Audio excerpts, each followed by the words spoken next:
जैसा कि आपको मित्रों मालूम है कि अब आज हम सिटी ऑफ लव यानी कि देहरादून में हैं और यहाँ पर छठा international Dehradun international film festival चल रहा है।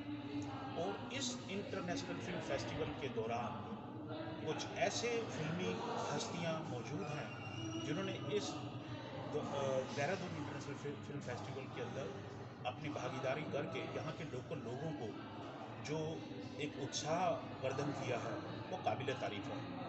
और मैं आज आपको एक ऐसी शख्सियत से मिलवाने जा रहा हूँ जो ना केवल थिएटर, टीवी और फिल्म और तीनों ही विधा में महारथी रखने वाले हमारे बीच में अखिलेंद्र मिश्रा जी, आपका स्वागत है। नमस्कार नमस्कार। अखिलेंद्र जी, आप तीनों विधाओं में आपने काम किया और अभी मैं आपको सुन रहा था और आपको काफ़ी हमने टेलीविज़न पे भी, फिल्मों में भी देखा है, थिएटर पे तो आपका कोई मुकाबला ही नहीं है।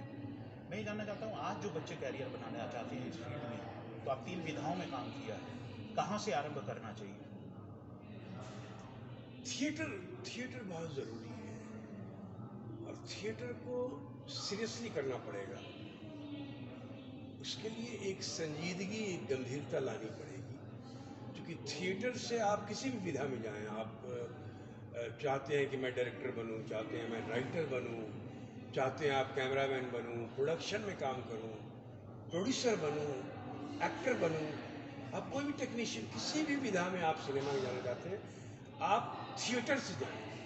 आपको थिएटर से जाने में जो थिएटर से परिपक्वता मिलेगी, जी क्योंकि ऊर्जा का दूसरा नाम है थिएटर। जी। तो ऊर्जा जो है वो थिएटर से ही मिलता है। किस तरह से? थिएटर से, थिएटर में जब आप जुड़ते हैं तो आप जब एक नाटक करते हैं, एक नाटक का रिहर्सल 40 दिन या 50 दिन चलता है जी और हर दो रिहर्सल के बीच 24 घंटा टाइम मिलता है। जी हर दो रिहर्सल के बीच तो एक रिहर्सल किया आपने, उसके बाद आप दूसरे रिहर्सल में गए तो 24 घंटे का फर्क है। जी तो 24 घंटे तक आप अपने बारे में, अपने को कैरेक्टर्स के बारे में, पूरे नाटक के बारे में सोचते जी हैं और दूसरे रिहर्सल में अटेंड करते हैं। जी उसके बाद दूसरे से तीसरे में आने में फिर 24 घंटा मिलता है। जी। तो ये 24 घंटे का जो सिलसिला है, ये 40 या 50 दिन, 60 दिन चलता है निरंतर। निरंतर, कि आप और रोज रिहर्सल में आप इंप्रूव किए जा रहे हैं। तो माइंड आपका किस लेवल पे एक्सरसाइज हो जाता है एक एक्टर का जी या एक टेक्नीशियन का जो थिएटर में काम कर रहा है, या बैक स्टेज वर्कर का, जो कि जिससे जिसका बहुत फर्क पड़ता है आदमी के व्यक्तित्व पे, उसके चरित्र पे, उसके आचरण, उसके व्यवहार, उसकी सोच, उसका दृष्टिकोण, उसका नजरिया इस पूरे संसार के प्रति ओके। बहुत फर्क पड़ जाता है। थिएटर का आदमी जो सही ढंग से संजीदगी से थिएटर किया हुआ है, आप उससे बात कीजिए, आपको कुछ अलग ही दुनिया में लेके जाएगा। जी तो थिएटर बहुत आवश्यक है। थिएटर से अगर जुड़े लोग थिएटर की परिपक्वता को जाने, उसकी गंभीरता को जाने, अगर और उसके अनुशासन को जाने, उसके धैर्य को जाने। धैर्य बहुत बड़ी कुंजी है सक्सेस की जीवन में, सिनेमा और थिएटर में नहीं, जीवन में धैर्य सबसे बड़ी कुंजी है। स्वामी विवेकानंद ने कहा है जी। कि सफलता की कुंजी धैर्य की शक्ति में निहित है। ओके। तो धैर्य बहुत बड़ी चीज है। तो ये सब कुछ थिएटर से मिलता है। लोग थिएटर से जुड़े, तैयारी करें, अनुशासन मिलेगा, धैर्य मिलेगा, आपको शक्ति मिलेगी, आपको आचरण मिलेगा, आपको चरित्र मिलेगा, आपके व्यक्तित्व में निखार आएगा। और फिर आप आइए, जीवन के किसी भी विधा में आइए, किसी भी क्षेत्र में, आपको सफलता आपके पीछे पीछे आएगी। साहित्य का कितना बड़ा योगदान होता है थिएटर, फिल्म और इस इंडस्ट्री से जुड़ने के लिए? मुझे लगता है कि आपके अंदर, जैसे आपने स्वामी विवेकानंद जी का नाम जी लिया, जी। तो क्या वास्तव में साहित्य का भी कोई बहुत बड़ा योगदान है? साहित्य ही है, जीवन ही साहित्य है। सबसे बड़ा रचनाकार वो है, और जिसकी रचना दिखाई दे रही है। पूरी सृष्टि क्या है, इससे बड़ी रचना कुछ है? और इस रचना में सबसे उत्कृष्ट रचना ये है, इससे बड़ा साहित्य क्या है? कहते हैं सृष्टि की सबसे उत्कृष्ट जो रचना है वो मनुष्य है, उस सृष्टा की। जी सृष्टा की उत्कृष्ट रचना जो है वो मानव मनुष्य शरीर है। है, ठीक है। तो साहित्य ये है। अब इस साहित्य को अगर आप शब्दों में जब लेंगे, जी, इस पहले प्रकृति के साहित्य को जानिए, सृष्टि के साहित्य को जानिए, क्या बात है। स्वयं के साहित्य को जानिए, मन और मस्तिष्क के साहित्य को जानिए, आपका शरीर कैसे कार्य करता है ये जानिए, कैसे बोलते हैं ये जानिए, शब्द क्या है ये जानिए। कुछ भी बोलते रहते हैं अंड बंड संड, नहीं, वो शब्द ब्रह्म है। नक्षरते अक्षर, अक्षर का कभी क्षय नहीं होता, इस ब्रह्मांड में घूमता रहता है जो भी हम बोलते हैं, और एक दिन वापस आके टकराता है आपसे और फिर कहता है अब मुझे सुनो, अब मुझे सुनो, तुम्ही ने बोला है मुझे। और तब आप कहते नहीं मैंने नहीं बोला है, क्योंकि आप इतना ने गाली गलौज कर चुके होते हैं, इतनी आलोचना कर चुके हैं होते हैं, इतनी शिकायतें कर होते हैं कि उस सब आपको सुनना पड़ता है। जी, तो आपको लगता है कि ये क्या है। जी। सर, ये जो नया OTT करके प्लेटफॉर्म आया है, जो हमारी पहले जो सेंटर, हाँ एक मिनट यार, होल्ड करो जरा। एक मिनट, ये बाबू गो। अखिलेंद्र जी, जो आज जो कुछ टेक्नोलॉजिकली चेंजेस और कुछ लॉकडाउन की भी मेहरबानी, उससे पहले ही खैर OTT आ गया था, लेकिन OTT में बहुत सी ऐसी चीज़ें हैं जो कि परोसी जा रही हैं। ये मेरा स्टूडेंट मेरे साथ में है, ये खुद थिएटर से जुड़ा हुआ है। इनका क्या भविष्य होगा जो ये आज ये चीज़ें परोस रहे हैं जो OTT पर इतनी, मतलब जैसे कहना चाहिए कि अश्लीलता या शब्दों की जो आपने बात कही, आप जैसा मैच्योर आदमी, और जो मैं आपको अभी देख रहा था, सुन रहा था, तो हमारा जो फ्यूचर है यानी कि जो युवा पीढ़ी है, उस पर क्या इम्पैक्ट जा रहा है ये OTT का, और अभिनेताओं या इस इंडस्ट्री से जुड़े हुए लोगों का क्या भविष्य है ये OTT में? देखिए, OTT में कोई सेंसरशिप नहीं है जी, और सरकार की तरफ से कोई कानून भी नहीं आया है। जी, सरकार ने कुछ नॉर्म्स सेट किए हैं, लेकिन वो नॉर्म्स का भी कोई पालन थोड़ी कर रहा है। जी, जबकि सुप्रीम कोर्ट ने सरकार को कहा कि ये इतनी सीरियस बात है, इसे गंभीरता से लिया जाए और इस पर स्ट्रिक्ट कानून बने। फिर भी सरकार ने अभी तक कानून नहीं बनाया है OTT का अश्लीलता को और गाली गलौज को लेकर। अगर कानून बन जाए तो बंद हो जाए, क्योंकि विजुअल मीडिया है और हर एक के पॉकेट में मोबाइल है। छोटे छोटे बच्चे छुप छुप के देख रहे हैं, बाथरूम में देख रहे हैं, माँ बाप नहीं है उनसे अकेले में कहीं देख रहे हैं, गार्डन में बैठ के देख रहे हैं। आप क्या करेंगे, क्योंकि मोबाइल पे एक क्लिक पे OTT पूरा अश्लीलता मौजूद है और वो देखने में कमाल लग रहा है कि भाई ये देखो, बच्चों का एक आकर्षण है, एक उम्र है, होता है। लोग देख रहे हैं। जी, तो ये क्रिएटिविटी नहीं है, ये गंध है। ओके, इसका समाज पे असर पड़ रहा है, बहुत बुरा असर पड़ रहा है। ये जानना पड़ेगा कि भोजन जो आहार है वो केवल खाना नहीं है कि अन्न खाए वही आहार है। जो आंखों से देख रहे हैं वो भी आहार है, जो कानों से सुन रहे हैं वो भी आहार है, जो छू रहे हैं वो भी आहार है। खाना शरीर का आहार है। आंखों से जो देख रहे हैं, कानों से जो सुन रहे हैं, मन मस्तिष्क और आत्मा का आहार है। आप स्वयं बिहार से आते हैं, सिवान से। सिवान वैसे भी बड़ा प्रमुख था, वैसे बिहार तो खुद ही भूमि जो है काफ़ी साहित्य की बात करें, राजनीतिक तौर पर बात करें और सामाजिक तौर पर भी बात करें। आप अपने होम टाउन को किस तरह से लेते हैं? आज आप देहरादून में भी हैं, आपके होम टाउन वालों का कैसा, आपके जो नेचुरल इस फील्ड में आपने इतना अच्छा किया है, कैसा महसूस करते हैं आप अपने होम टाउन के बारे में, और आपके होम टाउन के लोग आपके बारे में कैसा महसूस करते हैं आफ्टर गेटिंग सक्सेस? नहीं, मैं तो अपने यहाँ जाता हूँ, चाहे मैं सिवान में जाऊँ, सिवान ज़िला में मेरा गांव है, इसलिए सिवान के लोग कहते हैं मेरे यहाँ के हैं। जी, और छपरा में चूँकि हम रहे हैं, पढ़ाई लिखाई हुई है, तो छपरा वाले कहते हैं मैं छपरा का हूँ। और कई बार मैं भी बोल देता हूँ मैं छपरा से हूँ, कोई भी पूछता है तो। और गोपालगंज एक और ज़िला बना जहाँ, वहाँ भी कुछ दिन हम पढ़े हैं DAV में, तो वहाँ के लोग कहते हैं कि आप गोपालगंज से हैं। तो मैं तीनों जगह से हूँ, मैं तीनों जगह का, पूरे बिहार का हूँ। तो मैं रंगमंच में, सिनेमा में और टेलीविज़न में सिर्फ छपरा, सिवान, गोपालगंज का ही प्रतिनिधित्व नहीं कर रहा हूँ, मैं पूरे बिहार का प्रतिनिधित्व कर रहा हूँ। तो ये अपने आप में अद्भुत है और मैं तो घर जैसा महसूस करता हूँ।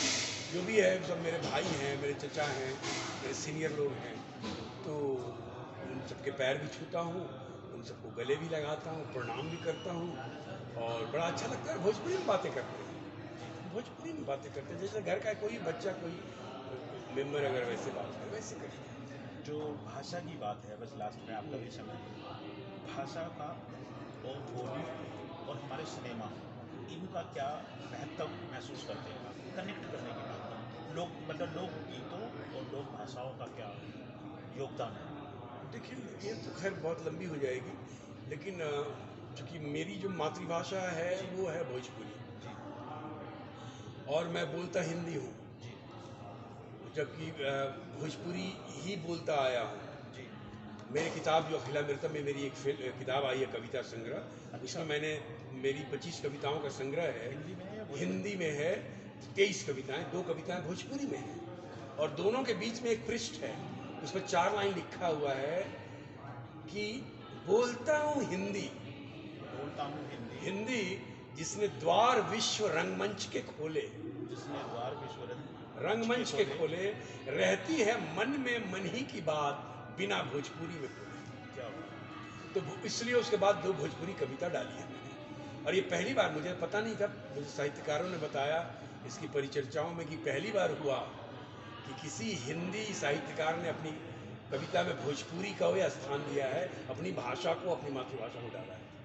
यानी कि आपको लेखन का भी उतना ही मतलब लेखन हो गया, ये लॉकडाउन की देन है। अखिलामृतम जो मेरी कविता संग्रह आई है, ये लॉकडाउन की देन है। बहुत, चूँकि लिखने के लिए चित्त का एकाग्र होना बहुत आवश्यक है, तो लॉकडाउन में बहुत समय मिला परिवार के साथ रहना, खाना बनाना, पत्नी को मदद करना, ओके। बच्चों के साथ खेलना, जी लूडो खेलना, कैरम बोर्ड खेलना, घर में जो खेल सकते थे उसी में लुका छिपी, आइस बाइस सब खेल रहे हैं। बच्चों के और भी तरह तरह के आजकल वर्ड मीनिंग और एटलस और वॉकबुलरी वाले भी कई गेम आ गए हैं, वो खेलना। तो उस तरह से वो खेल के बाद मेरा समय शुरू होता था रात को 10 बजे के बाद। तो मेरा शौक है शुरू से ही कि मैं अध्ययन करता हूँ, मेरा स्वाध्याय चलता रहता है, और वो तो चल ही रहा था। उसके साथ साथ मेरा लेखन शुरू हो गया अलग अलग विषयों पे, और अब मैंने कविता लिखी है कर्म पे, कर्म को परिभाषित किया है। मैंने कविता लिखी है धर्म पे, एक आधा कोई धर्म को परिभाषित किया। मैंने कविता लिखा पर्यावरण पे। ओके। आज क्या आपने पर्यावरण का, सर्वे शुरू उत्तराखंड में अगर वो कविता पढ़ूँ तो बड़ा कमाल लगेगा कि पर्यावरण पे वो कविता है, और चेतावनी कि प्रकृति मनुष्य को चेता रही है, तो वो कविता है। कविता शब्द पे है, जो शब्द की बात कर रहा था, शब्द क्या है। कविता ब्रह्म पे है कि ब्रह्म क्या है।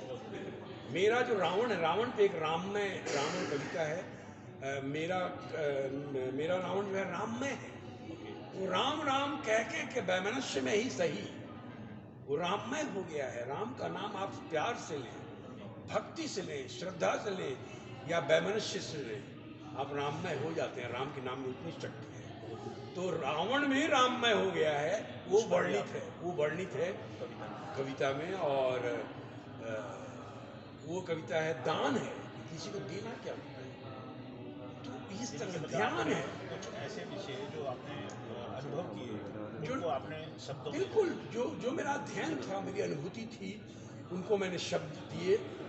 और चूँकि थिएटर में भी तो हम शब्द को दृश्य बनाते हैं, यहाँ मैंने विचार को दृश्य बनाया। जो अपना मेरा अध्ययन था उसको मैंने शब्द बनाया, दृश्य नहीं, शब्द बनाया। तो वो हो गया, भोलेनाथ ने करवाया, मैंने कुछ नहीं किया, सब मेरी माँ भगवती और भोलेनाथ। तो अपना बस उन्होंने लिखवा दिया, लिख दिया। इस बीच हमने कुछ साहित्य पे, सिनेमा पे, रंगमंच पे, अभिनय पे, भाषा पे, हिंदी पे हमने कुछ 50 से 60 वेबिनार किए ऑनलाइन, जिसमें से कुछ 8-10 तो यूजीसी के लिए किए मैंने। अच्छा। HRD मिनिस्ट्री का जो संकाय संवर्धन होता है कॉलेज के, यूनिवर्सिटी के प्रोफेसर के, ये तो उसका भी हमने कई वेबिनार किए। ये सर मैं IB यूनिवर्सिटी प्रोफेसर भी हूँ, अरे पत्रकारिता से हूँ, बहुत बढ़िया, लेखन कार्य से हूँ। तो वो भी हमने किया। तो लॉकडाउन में ये एक हमारा इस तरह से लॉकडाउन मेरा बीता। और मैं चाहूँगा कि जितने दर्शक हैं आपके, और आप अपने विश्वविद्यालय में भी अखिलामृतम पढ़ें लोग, एक अलग जीवन है, और नई पीढ़ी के लिए बहुत आवश्यक है। जैसे मेरी एक कविता है नालंदा पे, अब कोई भी नई पीढ़ी का बच्चा नालंदा का पूरा लिटरेचर पढ़ने नहीं जाएगा, क्योंकि बहुत फास्ट है। एक कविता पढ़ेगा उसको नालंदा का पूरा इतिहास पता चल जाएगा। उसको मैंने ऐसे क्रमबद्ध किया है, और फिर वो उसकी उसकी इच्छा, उसको जिज्ञासु होगा कि अरे ऐसा था, तब वो जाके संपूर्ण लिटरेचर पढ़ेगा, जानेगा नालंदा के बारे में कि ये है हमारी शिक्षा पद्धति, ये थी हमारी प्रणाली, ये थी हमारी परंपरा, ये संस्कृति। तब वो जानेगा कि वो, तब वो जड़ से जुड़ेगा। तो ये हमारी कोशिश रही है कि अलग अलग विषयों पे मैं लिखूं, और वो मैंने अखिलामृतम लोग पढ़े और पढ़ा जा रहा है। थिएटर से जो जुड़े हैं, अभिनय से जो जुड़े हैं लड़के, वो थिएटर में बहुत पढ़ रहे हैं। डायलॉग डिलीवरी के लिए रियाज कर रहे हैं, थिएटर में सिखाया जाता है। वो भी टिप्स वगैरह। हाँ, थिएटर में सिखाया जाता है, कविता पाठ करो, संवाद अदायगी अच्छी होगी, स्पीच अच्छा होगा, डायलॉग डिलीवरी अच्छी होगी। तो वो हमने वो किया, बहुत बढ़िया तैयार किया है। बच्चे उसकी प्रैक्टिस भी कर रहे हैं, बड़ा अच्छा प्रैक्टिस कर रहे हैं। और मैं बहुत खुश हूँ कि मैं जहाँ भी थिएटर फेस्टिवल में जा रहा हूँ, बच्चे सुनाते हैं मुझे, और मैंने बड़ा अद्भुत। अभी मास्को से फ़ोन आया था, मैं जुड़ा नहीं, वहाँ के बच्चों ने मेरी कविताएं तैयार की हैं। तो अभी मैं जुड़ूंगा उनके मंच पे एक दिन। वो बच्चे वहाँ के जो हिंदी भाषा भाषी हैं वहाँ, जो, और वहाँ रशियन लड़के जो हिंदी पढ़ते हैं, वो सब कविताओं को याद किया हुआ है, और मुझे वो वेट कर रहे हैं कि मैं जुड़ूं और वो मुझे सुनाएं। तो इस तरह की चीज़ें हैं, तो इस तरह की चीज़ें आनी चाहिए। अच्छा सर, एक लास्ट क्वेश्चन जी। बड़ा अहम है जी। मैंने पुणे से फिल्म एप्रिशिएशन का कोर्स भी जी। किया, खुद भी मेरी फिल्म भी है इस फेस्टिवल के साथ। सर, जो फिल्मों के प्रति कॉलेज और स्कूलों, मैंने स्कूलों के बेस पर बच्चों के अंदर चिल्ड्रन फेस्टिवल थीम करवा चुका हूँ। बहुत क्योंकि अगली बार राजेश जी से भी बात हुई है, यहाँ के लिए हमारा ये मीडिया पार्टनर भी है ऑफिशियल है माली वाले, अच्छा। जिसको मैं बिरोजी को देती हूँ, हिमाद्री, हिमालिनी, हिमाद्री, ये मैं भी आपको पत्रिका दूंगा। और सर, मैं ये जानना चाहता हूँ कि जो आपने बात एक बड़ी अच्छी उल्लेख किया कि हर यूनिवर्सिटी में फिल्मों का जो है कला सिखाई जानी चाहिए। मैं खुद स्वयं जो है, मेरे को अभी जो 3rd सेमेस्टर के बच्चे थे, सॉरी 5th सेमेस्टर के, मेरे पास एक सब्जेक्ट आया फिल्म एप्रिशिएशन पढ़ाने के लिए। मैं पढ़ा है, मैंने फिल्में बना रहा हूँ और बनाई है कुछ, अवार्ड भी हुए हैं यहाँ पर 2018 में आपके नंबर लेकर। हमारे कॉलेज के अंदर की बात क्या करें, लोग ना फिल्मों को सीखने पढ़ने पे थोड़ा सा मतलब इतना इंटरेस्ट नहीं लेते हैं। और जो बच्चे वास्तव में बहुत कुछ हैं वो बिल्कुल लेते हैं, लेकिन कॉलेजों में कैसे इसे सिनेमा को पॉपुलर किया जाए। लोग बच्चों को ये सोचते हैं नलायकी वाला, अब जब पर्दे पर नजर आता है तो एहसास होता है, हाँ मेरा, जैसे आपने बताया, मुझे छपरा वाले भी अपना बोलते हैं, सीवान वाले भी बोलते हैं, गोपालगंज वाले भी। वो कब आया सर, जब आपने एक सफलता हासिल करी, आज नाम है आपके यूनिवर्सिटी का। जो शुरुआती दौर जो होता है, वहाँ पर एजुकेशन पॉलिसी में भी हर स्टेट, चाहे वो उत्तराखंड की हो, उत्तर प्रदेश की हो, राजू श्रीवास्तव जी को मैं इंटरव्यू कर चुका हूँ, और चाहे वो अब हिमाचल की हो, मैं हिमाचल से बिलोंग करता हूँ, बड़ी पॉलिसियाँ निकलती हैं। सच्चाई बताइए, राज्य सरकारें क्या वास्तव में गंभीरतापूर्वक इन विषयों को लेती है फिल्मांकन को? नहीं, देखिए, सबसे पहले तो भारत सरकार को एक सिनेमा और थिएटर का इंडिपेंडेंट, स्वतंत्र रूप से एक मंत्रालय बनना चाहिए। क्या बात कही आप। एक मंत्रालय जब तक नहीं बनेगा, सिनेमा में बदलाव नहीं आएगा, थिएटर में बदलाव, इसको थिएटर को तो प्रोत्साहन नहीं मिलेगा। थिएटर को प्रोत्साहित करना पड़ेगा। भारतीय कला संस्कृति को, परंपराओं को अगर जीवित रखना है और उसको उत्थान पे ले जाना है, उसको उन्नति करनी है, तो थिएटर को जागृत करना पड़ेगा। थिएटर जागृत, थिएटर के प्रोडक्ट जब सिनेमा में आएंगे ना, बेस्ट ब्रेन्स, तो कमाल होगा। बेस्ट ब्रेन सिनेमा में कहाँ आता है? बेस्ट ब्रेन तो कलेक्टर, एसपी, आईएएस बन जाता है, यूपीएससी में चला जाता है, डॉक्टर्स, इंजीनियर्स में, एडमिनिस्ट्रेशन में चला जाता है, क्रिएटिविटी, बेस्ट ब्रेन इंडस्ट्री में चला जाता है। बेस्ट ब्रेन कहाँ आते हैं इस तरह? बेस्ट ब्रेन कब आएंगे? जब सरकार बढ़ावा देगी, तो रेवेन्यू भी जनरेट होगा। हॉलीवुड के रेवेन्यू से अमेरिका का जीडीपी तय होता है, क्या बात। और हमारे यहाँ, और जबकि सबसे ज़्यादा निर्माण होता है हमारे यहाँ फिल्म नहीं होता है, लेकिन हमारी फिल्म इंडस्ट्री कितने की है? जी जी बम्बई फिल्म इंडस्ट्री सिर्फ 5,000 करोड़ की है सर। जी। दूर से बड़ा कमाल लगता है, सिर्फ 5,000 करोड़ की। आज इसके सामने टेलीविजन इंडस्ट्री आया, आज 80,000 करोड़ का है, 80,000 करोड़ का। कंपैरिजन कर रहे हैं जूता और चप्पल का इंडस्ट्री 25,000 करोड़ का है। और जिसकी रिस्पेक्ट करनी चाहिए, और तो जहाँ आप जब तक ग्रो नहीं कीजिएगा, आपके फिल्म इंडस्ट्री को तो इंडस्ट्री का रिकॉग्निशन नहीं मिला अभी तक। तो कहने का मतलब है कि चीज़ें गड़बड़ है ना। तो सर मैंने जो आपसे प्रश्न किया था वो ये था कि जो शिक्षण संस्थान है, चाहे वो स्कूल है, क्योंकि आपको मालूम हो मेरी पुस्तक भी उसी विषय पर है। 11th-12th में CBSE ने इंट्रोड्यूस कर दिया मीडिया सब्जेक्ट एज जैसे कॉमर्स और साइंस लेते थे, ऐसे 11th-12th में वो इंट्रोड्यूस हो चुका है। मैं खुद मैंने पढ़ाया है स्कूल में, अभी मैं कॉलेज में पढ़ा रहा हूँ एग्जाम मास कम्युनिकेशन।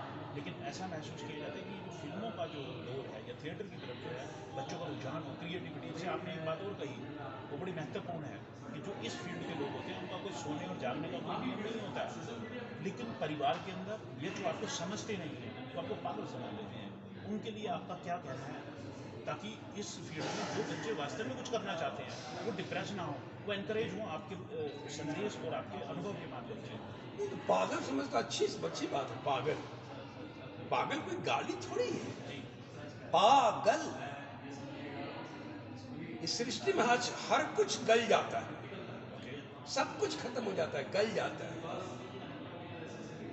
तो उस गल जाने वाली चीजों को इस सृष्टि को बनाने वाला कौन है? और जो उसको पा गया वही तो पागल है। क्या बात कही है सर। तो जब तक वो पागल नहीं होगा तब तक वो अच्छा काम कैसे करेगा, सृजन का काम कैसे करेगा? ये क्रिएटिविटी है। पागलपन चाहिए, जुनूनियत चाहिए, उसके बाद उससे कनेक्टिविटी चाहिए, अध्यात्म से जुड़ना है, सृष्टि से जुड़ना है, अपने आप से जुड़ना है, स्वयं से जुड़ना है। हम बाहर खुशी ढूंढते हैं, खुशी तो भीतर है, बाहर थोड़ी है। चलिए अखिलेश जी आपसे इतना समय दिया, बहुत अच्छा इंटरव्यू हुआ। बहुत बढ़िया, बहुत